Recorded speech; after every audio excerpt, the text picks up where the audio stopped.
Here's The Last of Us Part 2 running on PS5 Pro. Beleza, vamos falar de console? Nos últimos tempos houve uma polêmica sobre os 40 FPS, especialmente após a Ubisoft anunciar que Star Wars Outlaws teria essa opção de taxa de quadros, como se fosse o ideal. Essa escolha dividiu opiniões, com alguns defendendo a ideia e outros querendo até crucificar a Ubisoft. Isso coloca um meio termo na guerra de gráfico versus fluidez. Mas afinal, por que 40 FPS se tornaram um ponto de discussão? E qual é a relevância disso? E o PS5 Pro ou consoles Pro é a solução definitiva disso? Para ter 60 FPS? É o que vamos descobrir, então bora! Em junho de 2021, antes mesmo do suporte à taxa de atualização variável Ratchet & Clank Rift Apart foi lançado e trouxe uma peculiaridade, o modo 40 FPS. De início parecia apenas uma opção extra para dar mais liberdade às pessoas, permitindo escolher algo entre 30 e 60 FPS. Em parte isso é verdade, mas as pessoas se perguntaram por que não 45 FPS, já que a escolha lógica entre 30 e 60 temos 45. Aqui, um jogador de PC mais atento levanta a mão e diz: eu já joguei no PC e configurei para rodar a 45 FPS. Essa é a liberdade do PC. E então, descobriu que não é assim que funciona. Pois bem, para entender isso, preciso explicar alguns conceitos. Vamos lá, fica atento.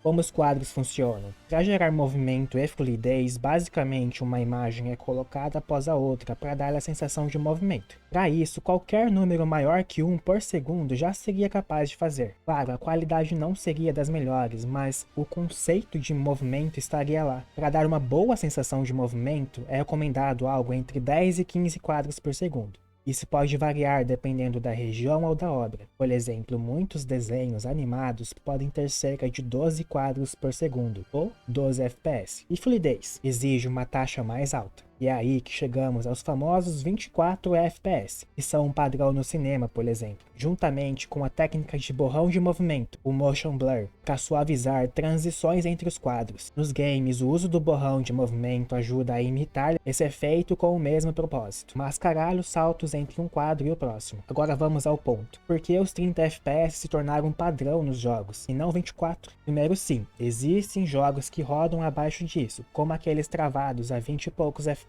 Segundo, 30 FPS é o número ideal por causa da sincronização com as taxas de atualização dos monitores, e por padrão, não sei o motivo exato do porquê 60, é 60. As telas atualizam a imagem 60 vezes por segundo, e se o FPS do jogo não estiver sincronizado com isso, pode ocorrer o famoso fenômeno de tearing, ou rasgo na imagem. Isso acontece quando dois quadros são exibidos ao mesmo tempo, criando aquele efeito de imagem quebrada na tela. A solução para isso é sincronizar o FPS do jogo com a taxa de Hz da tela. Se a tela é de 60 Hz, você pode rodar o jogo a 60 FPS, ou divisores exatos de 60, como 30 FPS, que é 60 dividido por 2. A cada 2 Hz, 1 FPS mostra na tela. O problema de tentar rodar a 45 FPS em uma tela de 60 Hz é que 45 não é divisor de 60. Isso gera um ritmo irregular de atualização, em que a tela pula entre quadros de forma desigual, criando uma experiência nada agradável. Cada 2 Hz, 1 FPS é mostrado na tela, para dar os 30 FPS como disse anteriormente, e a cada 4 Hz, 1 FPS é mostrado na tela para dar os 15 que faltam. Só que isso é intercalado, 2 Hz, 1 quadro, 4 Hz, 1 quadro, e assim vai até dar os 45 quadros por segundo dentro de um container de 60 Hz. É a mesma coisa que você acelerar e frear, sucessivamente. Teve até o Black Myth, o Kong, que fez isso recentemente, e ninguém entendeu, pois o jogo dá a sensação que tá travando assim. E 20 FPS, dá para dividir dentro de 60. Se você um dia pensou isso, na verdade é uma pergunta muito boa. A resposta mais simples é que, embora 20 FPS ainda gere movimento, ele não oferece muita margem para fluidez. Sabemos que 15 FPS já são suficientes para dar movimento, e 20 fluidez. Mas para garantir uma experiência jogável, é mais seguro rodar a 30 FPS, que é o próximo divisor de 60. Com 20 FPS, qualquer queda mais severa no desempenho, como para 15 FPS, pode tornar o jogo basicamente injogável. Ah, então agora eu entendi. 40 FPS é o dobro de 20, por isso ele sincroniza com 60.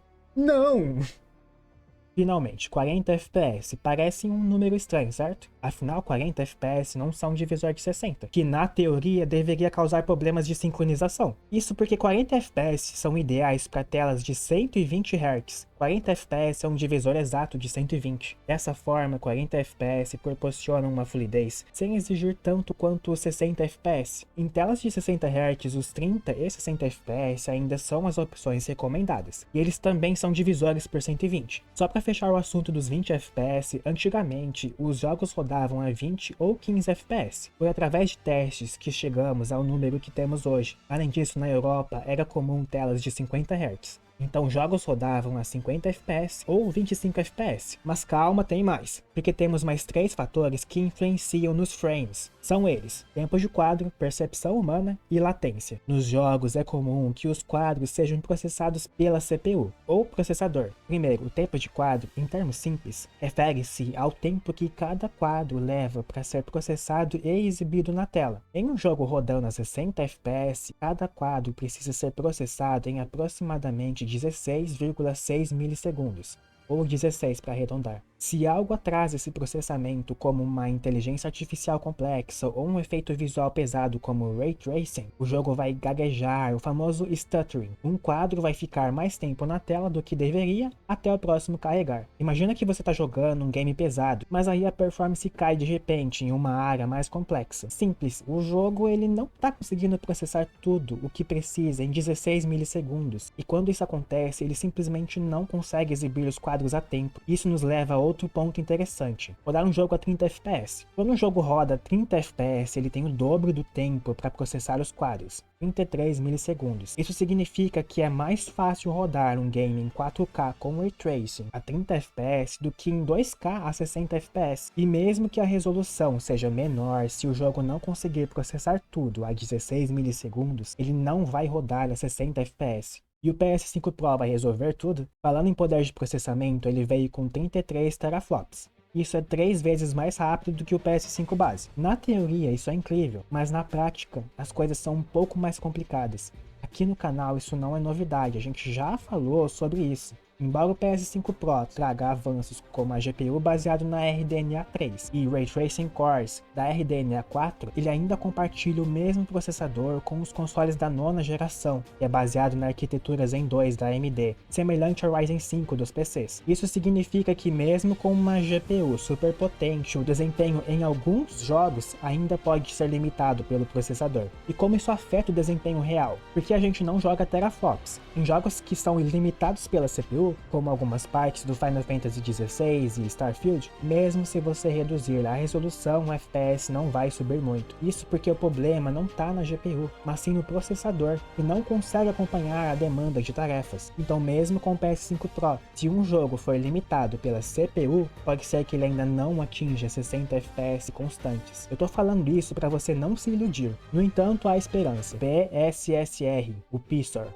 uma espécie de DLSS da Sony, que usa aprendizado de máquina para melhorar a qualidade da imagem sem precisar renderizar tudo em tempo real. Isso pode ajudar a melhorar a performance em resoluções mais altas, liberando a GPU para focar em manter taxas de quadros mais estáveis. O PSSR, que é uma solução própria da Sony para upscaling inteligente, tem um papel vital nesse cenário. A ideia é renderizar o jogo em uma resolução mais baixa e depois aplicar técnicas avançadas para aumentar a resolução aparente, preservando detalhes e nitidez. Isso já existe no PC, que é muito bom. Com o DLSS e o XeSS, você consegue manter uma boa qualidade visual e ao mesmo tempo garantir uma taxa de quadros mais estável. O eterno embate entre fluidez e qualidade gráfica. Quando falamos de 40 FPS, de um lado temos os desenvolvedores e jogadores que priorizam gráficos impressionantes, resoluções altíssimas, sombras dinâmicas e reflexos perfeitos. Do outro, há aqueles que simplesmente querem a experiência de jogabilidade mais suave possível. Com a chegada do Ray Tracing, esse debate se intensificou. Ray Tracing é a técnica de renderização que simula o comportamento físico da luz, proporcionando reflexos e sombras incrivelmente realistas. No entanto, essa tecnologia é extremamente exigente, especialmente para GPUs. A implementação do Ray Tracing em consoles de última geração, como o PS5 e o Xbox Series X, foi um grande salto para os jogos, mas também trouxe o dilema de sacrificar taxa de quadros por melhores visuais. Em muitos casos, os desenvolvedores oferecem essas duas opções. Achei muito interessante que a Sony revelou que a maioria das pessoas jogam no modo 60 FPS. Agora, o surgimento dos 40 FPS oferece uma terceira via, mais fluidez que os tradicionais 30 FPS, mas sem sacrificar tanto a qualidade visual quanto os 60 FPS. Essa opção de 40 FPS é especialmente interessante para aqueles que jogam em TVs ou monitores de 120 Hz, mas onde 60 FPS ainda pode ser difícil de alcançar em jogos mais exigentes, isso funciona como um efeito dominó. Por estar fazendo menos quadros, o hardware fica ocioso, podendo processar mais coisas, e deixa mais fácil estabilizar o FPS. 40 FPS é feito por volta de 25 milissegundos, e é o ponto entre 33 e 16 milissegundos, que precisa para fazer 30 e 60 FPS. Para 40 FPS são 33% a mais de FPS em comparação com 30. 10 FPS acima de 60 não faz tanta diferença, mas na casa dos 30 sim. Juntando com o borrão de movimento para ajudar a maquiar os quadros, fica mais difícil notar a diferença entre 40 e 60 FPS. É importante lembrar que, além de toda a matemática, somos nós, seres humanos, que interpretamos o resultado final. E como somos diversos, cada pessoa percebe as coisas de maneira diferente. Nem todos conseguem distinguir facilmente a diferença entre 30 e 60 FPS. Para esse tipo de pessoa, 40 FPS pode ser perfeito. Input lag e percepção do jogador. Além dos FPS gráficos, um fator que muitas vezes é negligenciado, mas que tem um enorme impacto na experiência do jogo, é o input lag. Basicamente, input lag refere-se ao tempo que leva entre pressionar um botão e ver a ação correspondente na tela. Quanto menor o input lag, mais responsiva será a jogabilidade, e taxas de quadros mais altas geralmente reduzem o input lag, que é uma das razões pelas quais muitos jogadores preferem rodar jogos a 60 FPS ou mais. Nos 30 FPS o input lag é maior, o que pode resultar em uma sensação de lerdeza nos comandos. Nos 40 FPS o input lag é reduzido, tornando o comando mais responsivo, sem precisar atingir exigentes 60 FPS. Isso cria uma experiência de jogo significativamente melhor, especialmente em jogos que exigem precisão rápida. Por outro lado, a percepção do jogador sobre o input lag e a fluidez varia. Alguns jogadores notam imediatamente a diferença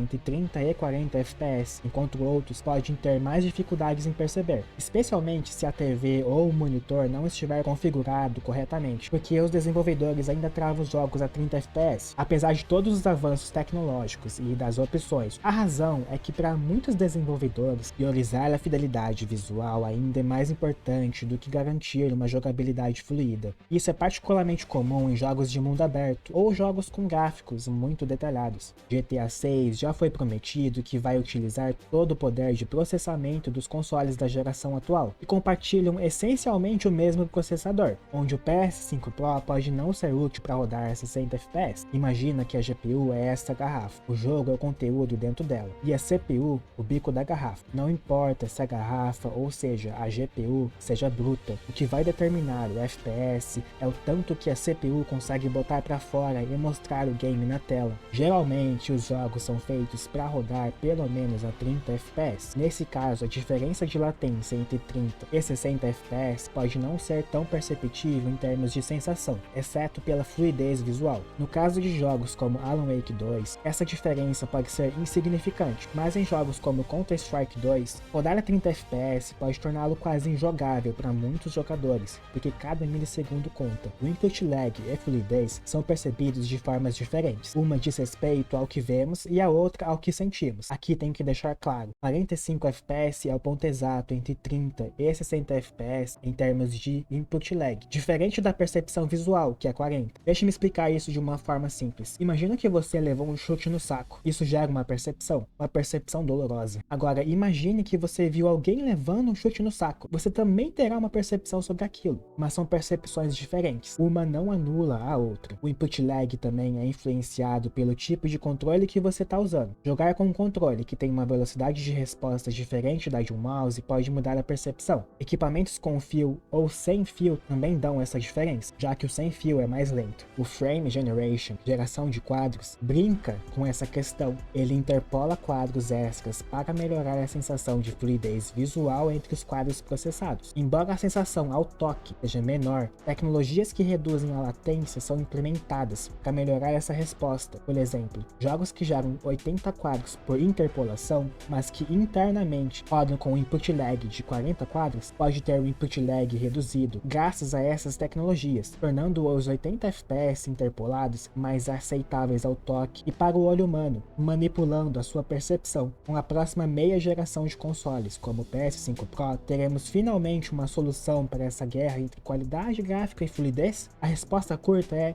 talvez. Em resumo, o PS5 Pro pode não sanar as suas expectativas. Antes que você faça aquele comentário aí embaixo, teve um elemento que eu não citei, o preço. Esse vídeo não foi feito para defender o meu argumento contra vocês. Ele foi feito para defender os elementos desse vídeo. Os 40 FPS se posicionam como uma opção interessante entre 30 e 60 FPS. Isso vai ajudar todo mundo que não tem um console Pro. Aproveitando os avanços das novas tecnologias, como monitores de 120 Hz, eles oferecem uma experiência mais fluida do que 30 FPS, sem exigir tanto poder de processamento quanto 60 FPS. Porém, a percepção de fluidez, input lag e responsividade varia de jogo para jogo, de equipamento para equipamento e o principal, de pessoa para pessoa. Levando tudo isso em conta, 30 FPS nesse caso pode ser suficiente. E você, nota muita diferença entre as taxas de FPS? E o que espera dos consoles Pro? Deixa nos comentários. Se gostou do vídeo, considere dar o like e se inscrever para futuros vídeos nesse estilo. Até a próxima.